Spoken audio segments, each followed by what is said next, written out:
चलो फ्रेंड्स, कैसे हो आप सब? आई होप आप सब बढ़िया होगे। तो मैं अब दोबारा से आपके सभी के बीच में मेमोरी चैप्टर के साथ उपस्थित हूँ। इसमें हम मेमोरी चैप्टर को कंप्लीट करने वाले हैं। तो इसी प्रकार से हम सारे चैप्टर को कंप्लीट कर रहे हैं। टॉपिक वाइज कंप्यूटर के जितने भी चैप्टर हैं उनकी मैंने आपको एक प्लेलिस्ट प्रोवाइड करा दिया। आप उस प्लेलिस्ट को जाके एक्सेस कर सकते हो। इस वीडियो को भी मैं प्लेलिस्ट में डाल दूंगा, ठीक है। जाके आप सबको टॉपिक वाइज देख सकते हो। अगर आपका कोई भी डाउट हो तो आप कमेंट बॉक्स में डाल सकते हो। चलिए बिना देरी किए वीडियो को स्टार्ट करते हैं। चैनल अभी तक सब्सक्राइब नहीं किया तो चैनल को कर लो सब्सक्राइब। इसी प्रकार की वीडियो आपको इसी चैनल पे देखने के लिए मिलेंगी। और इतनी गारंटी मैं यहाँ पे ले सकता हूँ आपको, यदि आप कंप्यूटर मेमोरी के इस चैप्टर को कंप्लीट अच्छे से थ्योरी को पढ़ लेते हो। और ये जितनी भी क्लास हो रही है हमारी थ्योरी की क्लास हो रही है। इस थ्योरी को पढ़ने के बाद आप अपने बुक या जिस भी एग्जाम के आप कर लेते हो उससे MCQ कर लेते हो, ठीक है। अपने उससे MCQ कर लोगे तो इतना मैं इंश्योर कर रहा हूँ हो रहा हूँ कि आपका फिर कभी मेमोरी से या फिर मॉक हो या फिर रियल एग्जाम हो, आपका मेमोरी से कभी भी कोई क्वेश्चन गलत नहीं होगा, ठीक है। तो बिना किसी देरी के वीडियो को स्टार्ट करते हैं। Computer memory. तो कंप्यूटर मेमोरी में आज मेमोरी की बात करेंगे। मेमोरी डाटा या सूचना को स्टोर करता है। मेमोरी जो हमारा होता है ये डाटा है, जो हमारा डेटा होता है और हमारी सूचना होती है उनको स्टोर करने का काम करता है। तो बी से मैं यहाँ बी से बिट को डिनोट करूंगा और कैपिटल बी से यहाँ पे बाइट को डिनोट करूंगा। एक बिट बराबर होते हैं 0 1। एक बिट में होते हैं 0 1। 0 1 हमारे टू बाइनरी डिजिट होते हैं, टू बाइनरी डिजिट। एक निब्बल में होते हैं 4 बिट, ठीक है। एक बाइट की बात करें तो 8 बिट या 2 निब्बल होते हैं। एक किलो वाइट के भी किलो वाइट होता है। किलो वाइट में 1024 बाइट होते हैं। 1024 को हम 2 की पावर 10 बाइट भी कह सकते हैं, ठीक है। 1 MB की यहाँ पे बात करूँ, 1 MB में हमारे 1024 KB होते हैं। 1024 को हम 2 की पावर 20 बी के रूप में भी लिख सकते हैं। इसको 1 मिलियन बाइट भी कहते हैं, ठीक है। एक पीवी की बात करें तो एक ये मेमोरी यूनिट काफी इंपॉर्टेंट है, इनको मिस मत कर देना, ठीक है। कभी ये सोच के छोड़ दो कि ये तो मेमोरी वगैरह है, छोटी है, ये चीज नहीं आ सकती। ये काफी डायरेक्ट पूछ ली जाती है। जैसे 2 की पावर 10 में कितने वो होते हैं, KB होते हैं, डायरेक्ट ऐसे पूछ ली जाती है, ठीक है। एक पीवी पेंटाबाइट होता है। इसमें 1024 TB होते हैं। 1024 को 10 की पावर 50 बाइट लिखती है, ठीक है। एक ईवी को एक्साबाइट कहते हैं। इसमें 224 PB होते हैं, ठीक है। पीवी मतलब एक पहले वाला चलता रहता है, एक पहले वाला चलता रहता है। आप इसको याद कर सकते हो, ठीक है, आसानी से रट लो, उठ के पी लो। इंपॉर्टेंट है काफी। एक जेड भी होता है हमारा, जेड भी जेटाबाइट कहते हैं। इसमें 124 एक्साबाइट होता है। एक वाईबी को यूटाबाइट कहते हैं। इसमें 1024 जेटाबाइट होता है। एक ब्रोटाबाइट, एक इसमें 1024 वाईटी होते हैं। वाईटी यूटाबाइट, ठीक है, जिसे 2 की पावर 90 बाइट भी कहते हैं। एक जियोपाबाइट, इसमें 1024 ब्रोटाबाइट होते हैं, ठीक है। यहाँ से और यहाँ पे ये चीज रह गई, एक जीबी में 1024 MB होते हैं। MB मेगाबाइट होता है। 1000 एक टीबी में 1024 जीबी होते हैं। जीबी गीगाबाइट होता है। टीबी टेराबाइट होता है, ठीक है। ये बात आपको इंश्योर होगी। मेमोरी की जितनी भी यूनिट है ये आपने कवर कर ली है। मेमोरी की ऑल यूनिट आपने कवर कर ली है। अब चलते हैं इसके आगे।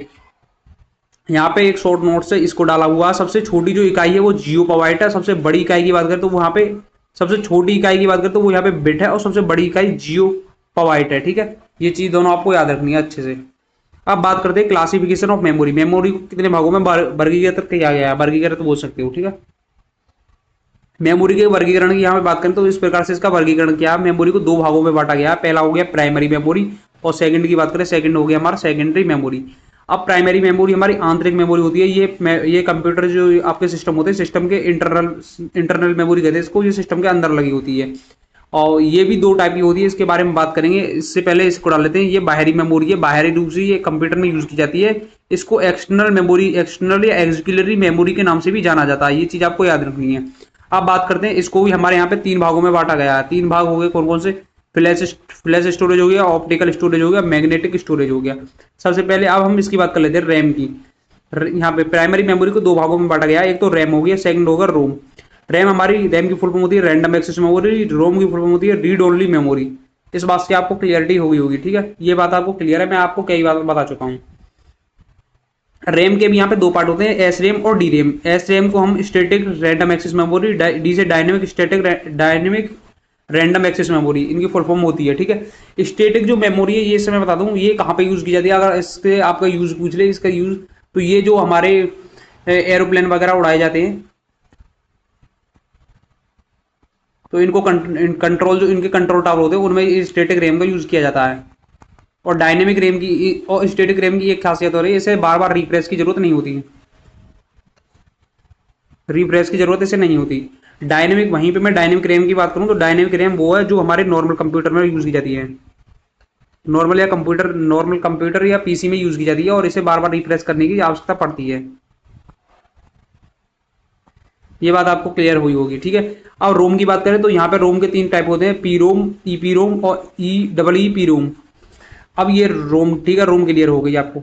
अब बात कर लेते हैं इनके बारे में, आगे हम अच्छे से डीपली जाएंगे, डीपली बात करेंगे इनके बारे में, पर आपको यहाँ पे इस चार्ट के माध्यम से इतना समझना जरूरी है। अब बात करेंगे सेकेंडरी मेमोरी। सेकेंडरी मेमोरी के 3 टाइप होते हैं, 3 टाइप को यहाँ पे मैग्नेटिक स्टोरेज हो गया पहला, सेकंड ऑप्टिकल स्टोरेज हो गया, थर्ड यहाँ पे फ्लैश ड्राइव हो गया।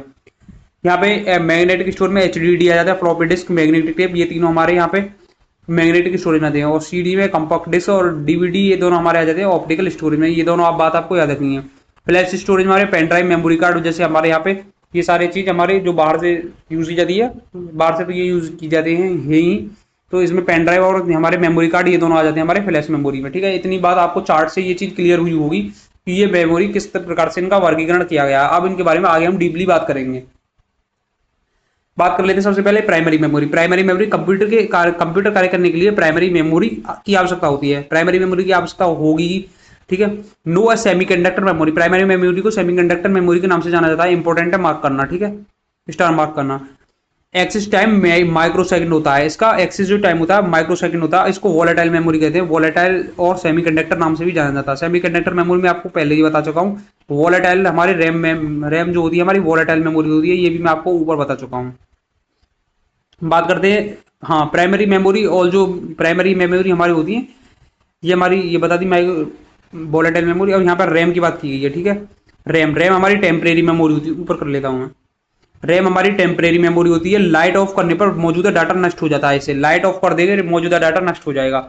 सीपीयू द्वारा किया जाने वाला प्रत्येक कार्य रैम में होता है, जो सीपीयू से हम कार्य करते हैं वो हमारा प्रत्येक कार्य रैम में होता है। डायनेमिक रैम की बात करें तो यहाँ पे 2 रैम बताई थी मैंने, स्टैटिक रैम और डायनेमिक रैम। डायनेमिक रैम की बात करें तो यहाँ पे डाटा बनाए रखने के लिए इसे बार बार रिफ्रेश करने की जरूरत होती है, मैंने ये बात तो आपको बताई थी, रिफ्रेश करने की जरूरत होती है इसमें। विद्युत खपत इसमें कम होती है, विद्युत इसमें कम चाहिए होता है। वहीं पे स्टैटिक रैम की बात करें तो यह थोड़ी सी महंगी होती है, तेज होती है, विद्युत खपत अधिक होती है।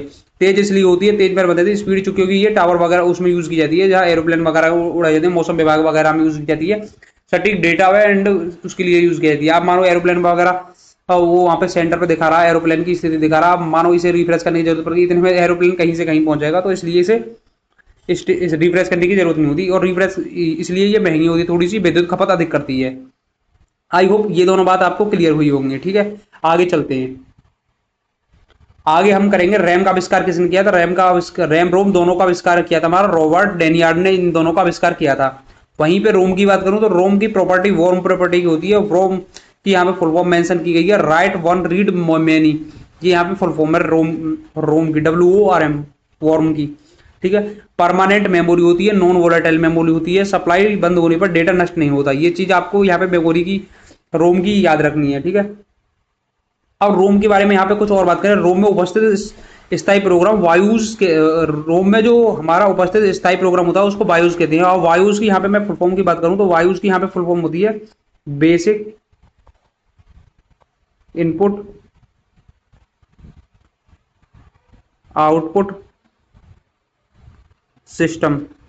मार्क करना, स्टार मार्क करना, इंपॉर्टेंट फुल फॉर्म है, basic input and output system, ये हमारी वायूज की फुल फॉर्म होती है। इसका उपयोग कहाँ किया जाता है, washing machine, microwave, Windows, game, इन्हें बनाते समय वायूज डालते हैं। वायूज मतलब वही होता है, एक प्रोग्राम होता है ऑलरेडी इनबिल्ट, तो वही प्रोग्राम इसमें डालते हैं।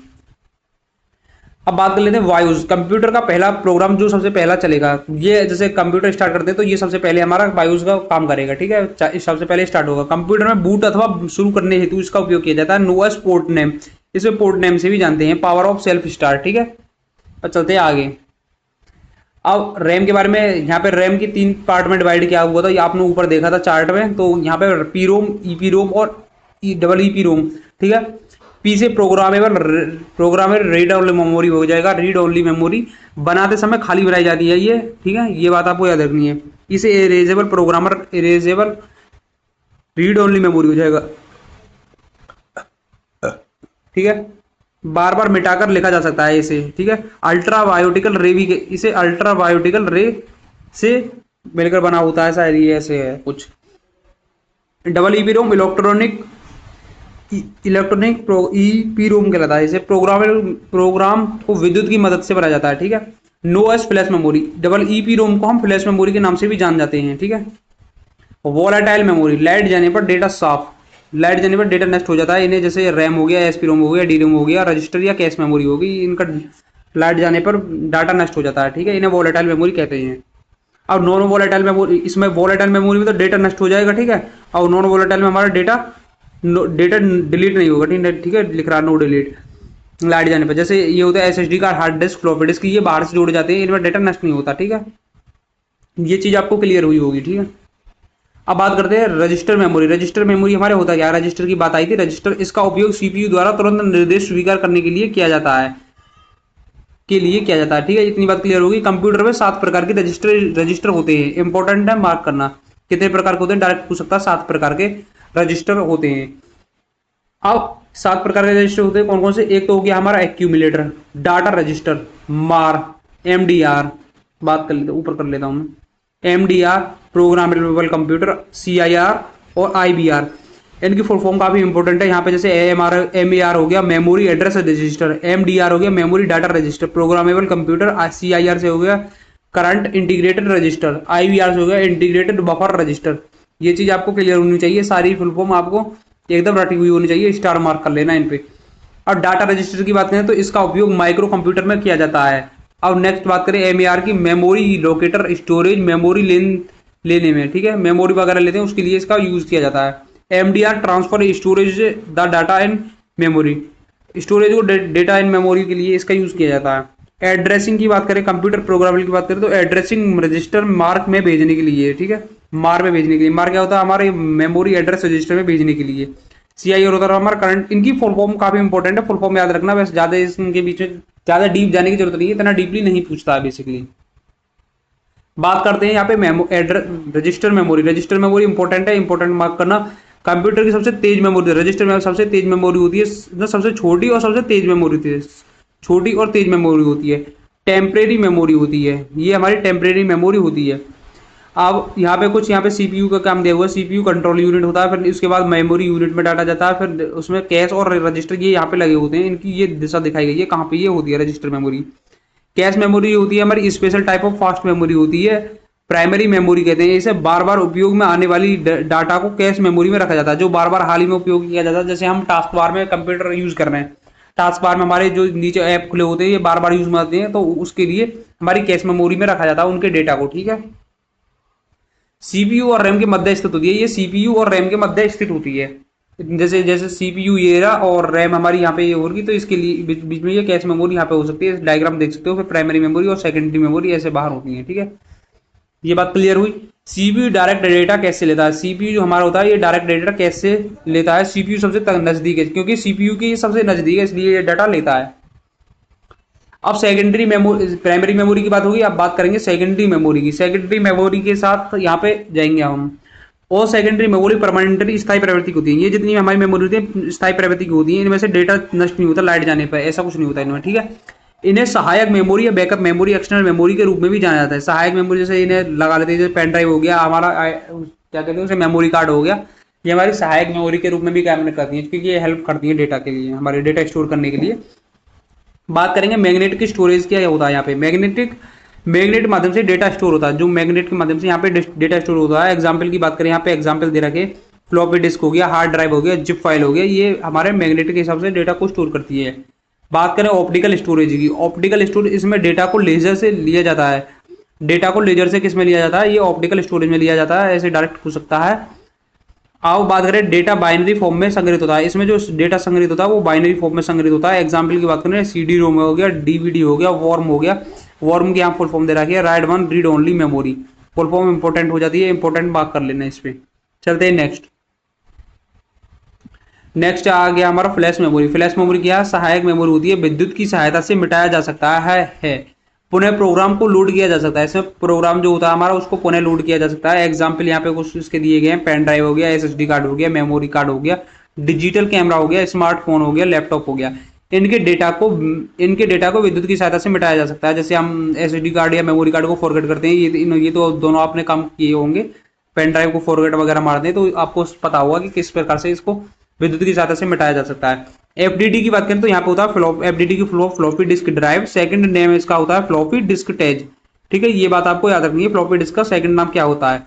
ये 3 टाइप की होती है, 3 टाइप होते हैं इसमें। एक तो 8 इंच की, ये 5.25 इंच, 3.5 इंच, ये इंपॉर्टेंट है, इंपॉर्टेंट बात करना।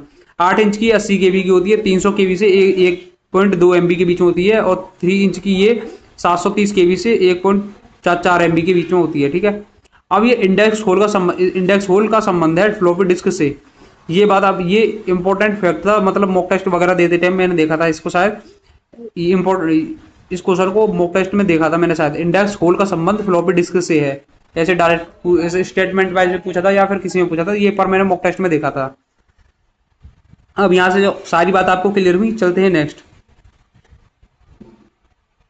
नेक्स्ट है हमारा एचडीडी होती है hard disk drive, known as, इसे फिक्स्ड डिस्क के नाम से भी जानते हैं। 1956 ईस्वी में इसे आईबीएम कंपनी द्वारा बनाया गया था। फाउंडर इसकी जो है रेनल्ड बी जॉक्सन, इसके वो है फाउंडर। ज्यादा स्टोरेज क्षमता वाली ये मेमोरी है, 256 GB है, 512 GB तक की उसकी, 256 512, और इससे ज्यादा की भी होती है 1 TB तक की।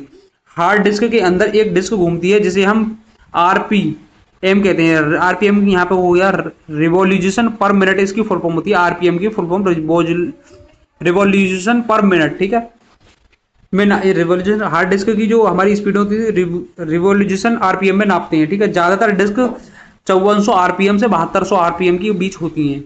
एसडीडी की बात करें तो यहाँ पे सॉलिड स्टेट ड्राइव इसकी फुल फॉर्म होती है, नोएस इलेक्ट्रॉनिक डिस्क के नाम से भी इसे जानते हैं। इसकी स्पीड 35 से 100 माइक्रो सेकंड के बीच में होती है, ये बात आपको याद रखनी है।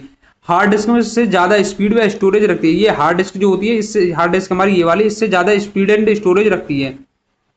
देख सकते हो इसका स्टोरेज हमारा कहाँ पे था, इससे ज्यादा स्टोरेज रखती है। मैग्नेटिक टेप हो गया, तो ये पुराने समय में ऑडियो कैसेट के जैसे कीमती धातु के रूप में यूज की जाती थी। जैसे आपने देखा होगा, आप पुराने समय में कैसेट वगैरह यूज की जाती थी, गोल गोल टाइप में जिसमें कैसेट रखते थे, उसके पास ऐसी लेयर वाली एक वो मैग्नेटिक टेप किसी होती थी, जिसमें चित्र वगैरह लिखे हुए होते थे। ठीक है, तो ये उसी प्रकार की होती है। सीडी से हमारा, सीडी की फुल फॉर्म होती है कॉम्पैक्ट डिस्क, इसका साइज होता है 700 MB से 3.6 mm लाइन स्पेस। फाउंडर, इसके जो फाउंडर है जेम्स रेसेल, इसके फाउंडर हैं। फ्लैश मेमोरी की बात करें तो फ्लैश मेमोरी ईपी रोम लगी होती है इसमें। इसके एग्जाम्पल की बात करें, पेन ड्राइव और कैमरा इसके एग्जाम्पल हो गए। और इसी के साथ हमारा चैप्टर खत्म होगा। यहाँ पे 8 9 2 मेमोरी और बची है, इनको बारे में और बात कर लेते हैं। यूएसबी एफडी, यूएसबी की फॉर्म होती है यूनिवर्सल सर्विस बस एंड यूनिवर्सल सर्विस बस फ्लैश ड्राइव, ये ठीक है। एमसी कार्ड लगे होते हैं उसमें, एमसी की फुल फॉर्म होती है मेमोरी कार्ड। बीएम की फुल फॉर्म होती है वर्चुअल मेमोरी, इसका स्पेस रैम के बाहर होता है, रैम के बाहर इसका स्पेस होता है। ठीक है, आई होप आपको जितने भी हमारे मेमोरी से संबंधित क्वेश्चन थे, मेमोरी से संबंधित क्वेश्चन आपको सभी के सभी क्वेश्चन क्लियर हुए होंगे। इनको ही आप एक बार रिवाइज करें, इन क्वेश्चन सारे क्वेश्चन को आपको रिवाइज करना। रिवाइज करने के बाद इन पे एमसीक्यू क्वेश्चन बेस लगाने हैं आपको अपने, जिस या फिर आप पीवीवाई क्यू भी लगा सकते हो, जिस एग्जाम की आप प्रिपरेशन कर रहे हो उसके पीवाई क्यू लगा लो, और इतने में आपका काम हो जाएगा। बस आपको इन्हीं नोट्स को बार बार पढ़ते रहना है। तो आज की वीडियो में इतना ही, मिलते हैं नेक्स्ट वीडियो में। अगर आपका कोई डाउट रहा हो तो वीडियो से रिलेटिव या किसी से भी रिलेटेड आपका कोई डाउट हो तो आप कमेंट बॉक्स में कमेंट करके बता सकते हैं, मैं उसका कमेंट बॉक्स में ही रिप्लाई दे दूंगा। ठीक है, तो thanks for watching this video, मिलते हैं नेक्स्ट वीडियो में किसी नेक्स्ट दूसरे टॉपिक के साथ।